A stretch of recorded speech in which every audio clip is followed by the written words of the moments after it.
Hey guys, today I have a very special guest right here, Amber.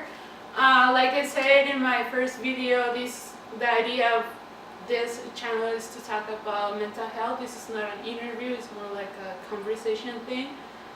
Let's see how this goes because this is not a script. So maybe it's gonna be all over the place, but let's see how it goes. My name's Amber. Well, first I'll start with what I do for a living. I own a business. It's a record label, music, talent agency. It's fun. We're brand new. I've been raised like all over the place. I was originally born in San Francisco. I've also lived here in El Paso. I lived in Japan for a while. I lived in Thailand for a minute. That's kind of a basic background. That's cool. So you're pretty much from everywhere. Yeah. Everywhere. You're not like I'm from here to here. Mm. What brought you to El Paso? Actually, I have an aunt out here, and so like I came to help her out. Tell us a little bit about your experience with mental health. I don't know, depression, anxiety, stress, whatever. If you have family history. I don't know a specific experience that might have lead you to experience depression or anything. I think like it's been very interesting because I think that like for like culturally I don't think that like depression and anxiety and stress, like you're allowed to be stressed but you're really not allowed to be anything else. Right. And I think that that's one of the biggest things that like made me not like I had friends who suffered from depression when I was younger, and like I don't think I really understood it very well. And I was like, I just don't understand. Like, why can't you just get up and do it? Because right. like no matter how much you go through, you have to stand up. Living life and getting a little bit older, and also like I was in a really bad relationship, and it definitely like it destroyed. What I think of now, I think it was like types of depression and anxiety, and it actually triggered a really bad eating disorder as well for me. 2 years ago, I had never thought of it as there was I'd had mental health issues. I just thought at the time, especially like, oh, I was just weak. Like I wasn't strong enough to do it on my own. Yes. I wasn't strong enough to like I don't even know. I can't even express to you like the things that I didn't think I was strong enough to do. Just like spiraled out of control. Like it got to the point where like I was at the gym 4 hours a day, 7 days a week, and I was probably eating about 600 calories a day.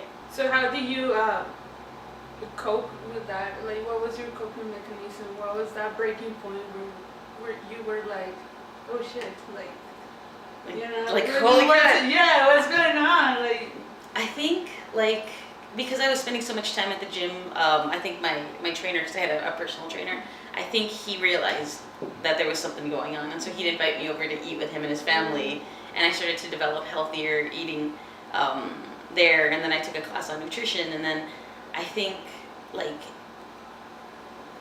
this is all over the place, but like a long time ago I worked at a nonprofit, and I thought like, you know what, I think I need to see some help. I actually did try to seek help. I tried to seek help twice before like recently. The first time I went on my own to a therapist, and it didn't work. Like we just didn't match up. We just were different. We were too different. yes. And I didn't know that that's okay. Mm-hmm. That sometimes it's not, you just don't get along. We just didn't like I think she was too old school of a therapist for me. And so like I don't think she we didn't really understand each other. And so I stopped. I went like for a month, and then I stopped.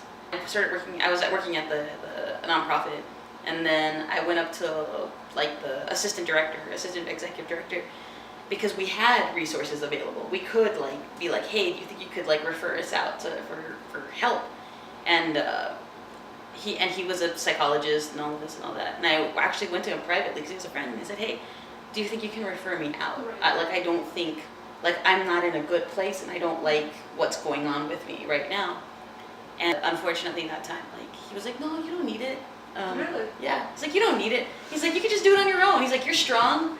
And so I was like, oh, okay. Instead of going and seeking help, I stayed in that behavior for years.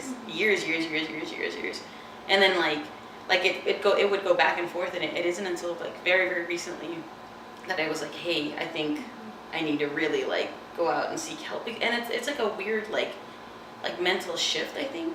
Like first you're not aware. Yeah. Like you have Yes. no idea. You're just like, I just hate my life, or I hate myself, and I can't figure out why I hate myself. And then you're like, oh shit. It's just like, I think it's just like an addiction. You know, you won't seek help until you accept that something's wrong with you, that something's not right. And I think that's the point where you're like, okay, I need help. It can take a couple of months. It can take years for someone to figure it out. For me, it took me years to be like, okay, I'm in a bad place. I don't want to feel like this anymore. I need to seek help. How was your experience with your counseling and your the help you seek with? Because I know sometimes it can be a hard experience. Yeah. It's not a good experience for a lot of people, and that's why a lot of people don't seek help because they're scared that it's not gonna be a good experience. I've only had one really big experience, and it wasn't good, like we were talking about. But like now, like especially the last few months, like I'm like, hey, I think it's like for real time to start doing work towards it. And now I know the importance of making sure that like you feel safe in that environment, because it's the same as like when you're talking to your friends, I think. And like sometimes Yes. you have friends you can talk to, and sometimes you're like, oh, I can't talk to them Yeah. because they don't understand.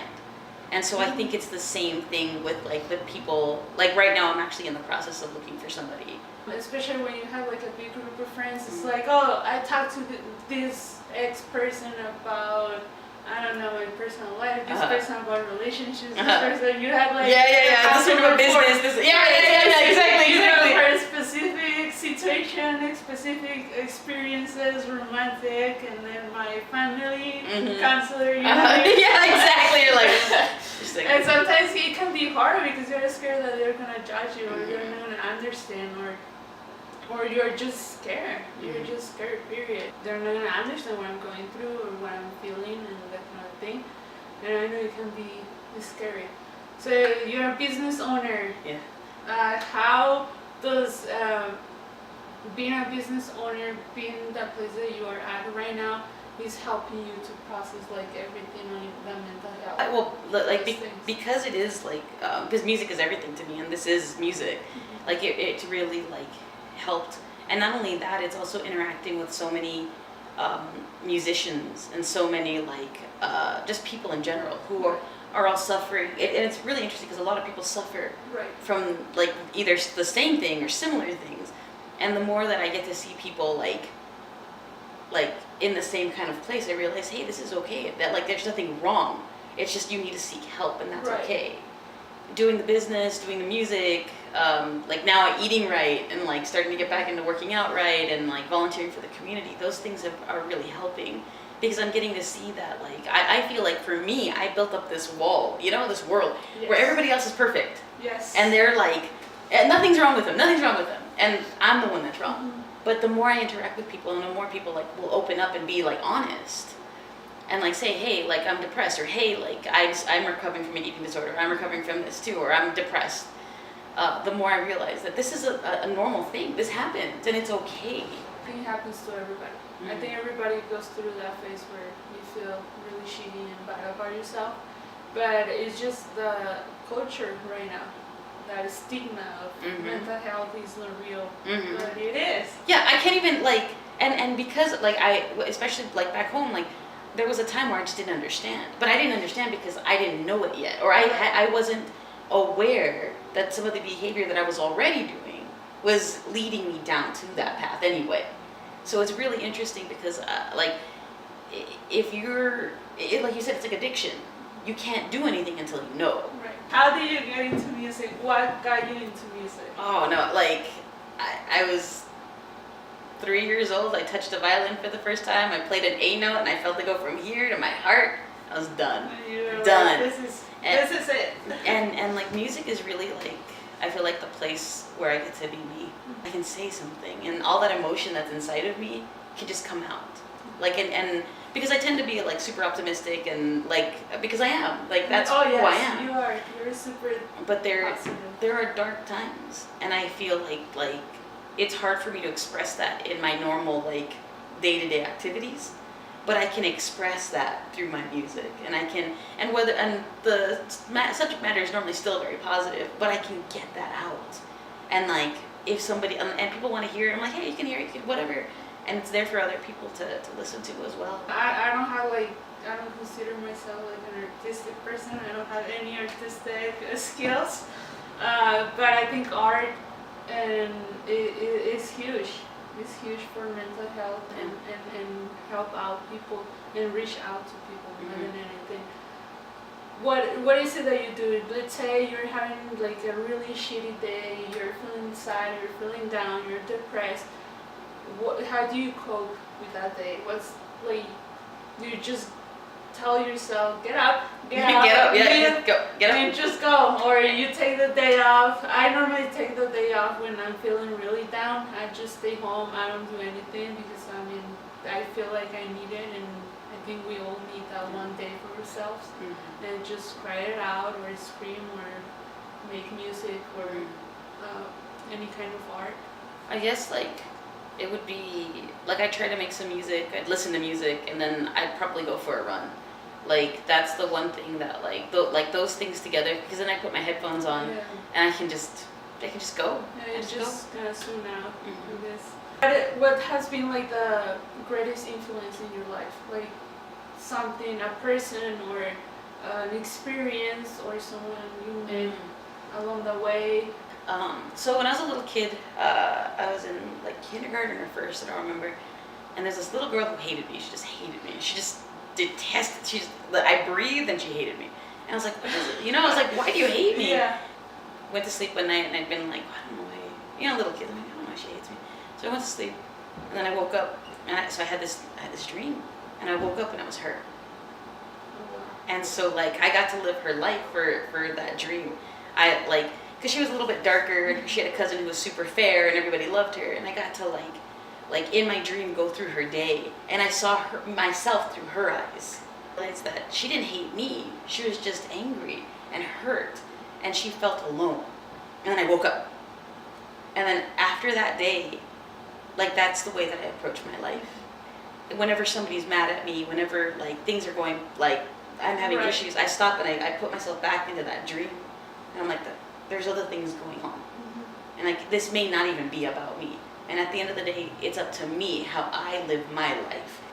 The best advice you have ever received, like, or even read on a book, or something that you say that changed your life, your perspective, that motivates you every single day. Something that you will sell to everybody, to tell. Something that you will tell everybody, so they don't feel alone.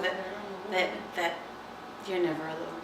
You're never alone. There's always somebody there. Always, and I think that's why I opened this place. That like, no matter how dark things get, there will come light. I think that it's okay to ask for help, and it's okay if the people, like the first couple of people you talk to, don't help you. That's okay. Just keep asking, because someone's gonna help. Yeah, I agree with that. I think you had just to keep looking until you find the right person. All right, guys, that's all I have for you today. Thank you for watching, and remember, you're not alone. And yay! thank you. Bye. Bye.